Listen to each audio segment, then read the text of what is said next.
साल भर में एक दिन चलनी में मुंह देखने से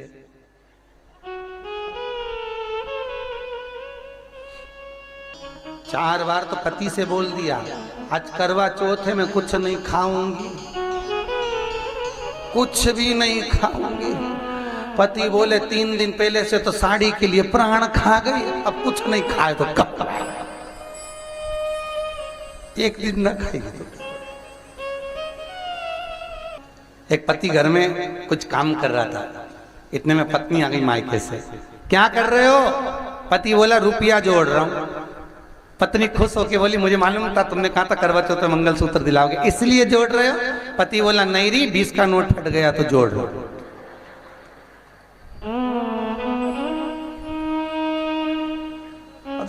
सोचे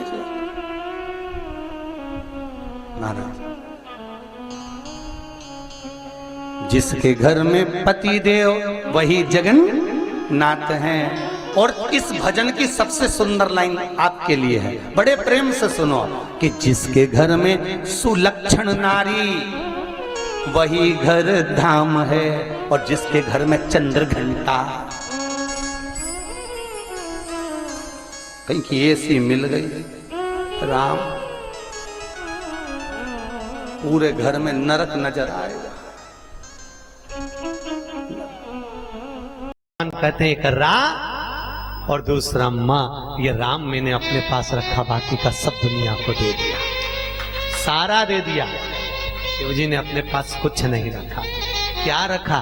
कोई जायदाद नहीं, कोई जमीन नहीं, कोई हिस्सा नहीं, कोई प्रॉपर्टी नहीं। जो मुर्दा जाता है वही जल जाता है, उसी की हिस्सा, उसी की जमीन हो जाती। जल लो, लो तुम ही जल लो, आ जाओ पड़े। थोड़ी देर के लिए शमशान, कौन होगा व्यक्ति जो अपना घर दे देता हो मुर्दा जलाने के लिए? तुम में हो कोई ऐसा? नहीं बताओ तो सही, गोरखपुर में कोई ऐसा हो जो अपनी बिल्डिंग मुर्दा जलाने के लिए देता हो कि आ जाओ हमारी बिल्डिंग का मुर्दा जला लो। अब उसको देखो कितना दयालु दातार कैलाशी मेरा शंकर अपने घर में बैठ करके देता है, यहाँ जला लो भैया, लिया पटको। क्यों? क्योंकि बाकी का तो सब अपने छोरों को दिया है, अब हमारे पास आया। लगावा। और शंकर भगवान बोले अच्छे से देख के जलाना, कोई चेन में नहीं रह जाए गला में। तो परिवार वाले बोले चिंता मत करो, तीसरे दिन आएंगे तो और खंगाल के जाएंगे, जितना बचा होगा वो भी ले जाएंगे। और मुर्दा जला, उसके तीसरे दिन फिर पहुंच गए फावड़ा लेके, लकड़िया का। आपके यहाँ जाते कि नहीं जाते पता नहीं, तीसरे दिन जाते उठावना करने, खारी समेटने, हड्डियां बटोरने। फिर पहुंच गए तीसरे दिन, छाट छाट के निकाल रहे। ये उंगली है, ये अम्मा के दांत है, इस झोली में इकट्ठा कर लिया। मेरे को तो ऐसा लगता है जैसे घर जाके रबड़ी बना के खाएंगे बस दांत की।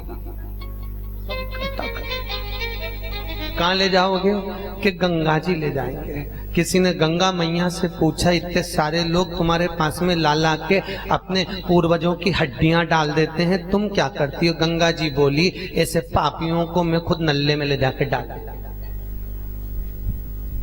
गंगा मैया कहती है जिसने अपने जीते जी कभी गंगा नहीं नहाया, जो कभी जीते जी गंगा जी के तट नहीं आया, जो कभी जीते जी तीर्थ करने नहीं गया, ऐसा पापी जब मरने के बाद उसके परिवार वाले उसकी अस्थियों को लाकर मेरे में डालते हैं, उनको मैं नल्ले में पटक देती हूँ। और जो एक बार जीते जी गंगा नहा कर चले गया, गंगा कहती है उसको मेरे पास आने की जरूरत नहीं, मैं उसको वहीं से तार देती हूँ, मैं वहीं से तार देती हूँ। मरने के बाद उसकी हड्डियां भी मत लाओ तो भी गंगा तार देगी, पर जीते जी एक बार तो गंगा जाओ। हर हर महा कहाँ तारा? नारद जी ने कहा भैया कथा तो मैं कर नहीं सकता, क्योंकि मुझे तो श्राप लगा है कि मैं एक जगह पे बैठ नहीं सकता। अच्छा, नारद जी को जो श्राप लगा, ऐसा श्राप किसी किसी को लगा रहता है, ऐसा नहीं है। कथा सुनने सब आते हैं, नारद भी आता, निंद्रा देवी भी आती। कोई कथा में सो रहा हो, नींद आ जाए तो समझ लो कुंभकर्ण की पत्नी आज कथा में आ गई, ठीक है। और कोई कोई व्यक्ति फिर आए, फिर जाए, फिर आए, फिर जाए, फिर आए, फिर जाए, समझ लो उसमें नारद भरा गया है, क्योंकि नारद को श्राप लगा, एक जगह नहीं बैठ सकता।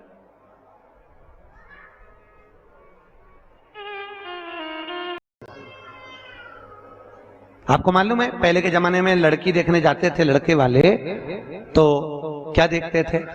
लड़की का मुख देख कर आते थे। क्या क्या देखते थे? उसका पाँव। अरे जम के तो बोलो, क्या देखते थे? उसका पैर देखते थे, पाँव, पाँव देखते थे।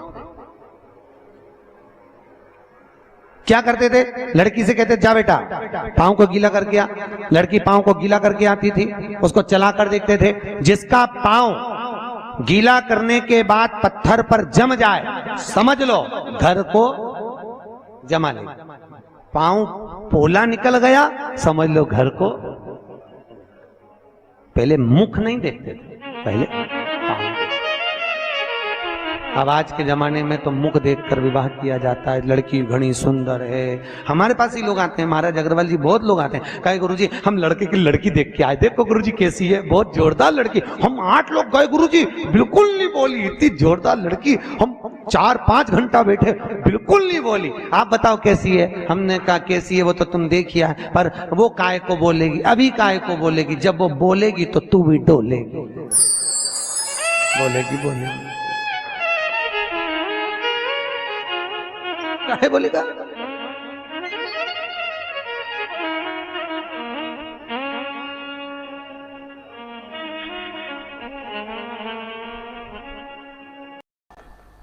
कई कई जगह हम लोग कथा करने जाते हैं, वहां सब ऐसे मिलते भगवान।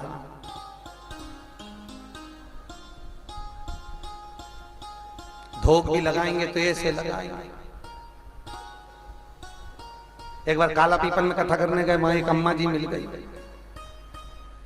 बहुत पुरानी बात है, कम से कम 18-19 साल पहले की बात, बल्कि और ज्यादा समय हो गया होगा, और ज्यादा समय हो गया। अग्रवाल महिला मंडल की कथा थी। हमको क्या मालूम था कि पंडाल में एक आध माता ऐसी बैठी है कि उसको ज्यादा हंसा दो तो काट खाती है, हमको नहीं मालूम। और काला पीपल की कथा। अब कथा में, हमारी कथा हम लोग बाजते हैं तो थोड़ा प्रसन्नता मत, क्योंकि हमारे गुरु जी ने कहा कि कथा में किसी को रुलाना मत, क्योंकि रुलाने के लिए घर पे बहुत सारे बैठे हैं।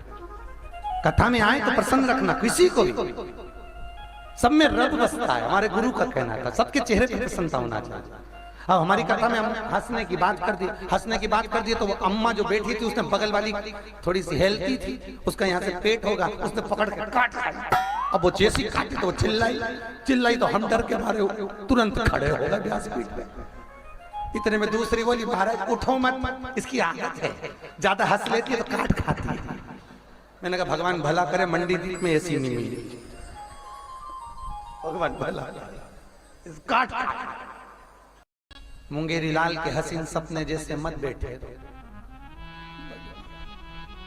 कई कई माताएं तो 24 घंटा एक जैसी मिलती हैं, उनको देख के दया आ जाती। काय को कथा में आगे घर चली जा, टीवी देख ले, मत बैठ, तेरा मुंडा देख लूं तो कथा नहीं, ऐसी बैठी।